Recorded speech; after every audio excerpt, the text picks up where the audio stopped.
You are looking at Julian's pronunciation guide, where we look at how to pronounce better some of the most mispronounced words in the world, like this other curious word. But how do you say what you're looking for today?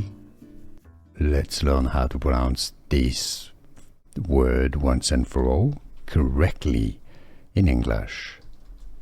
The British English pronunciation is different from the American one. In British English it's pronounced as saw.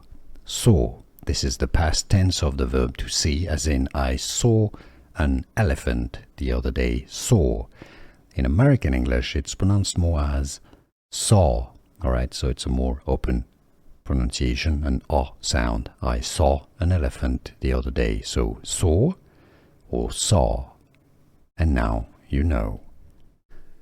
Here are more videos on how to pronounce more confusing words and names too many mispronounced. Like this video if you found it useful. I appreciate your support. I'll see you soon and thanks for watching.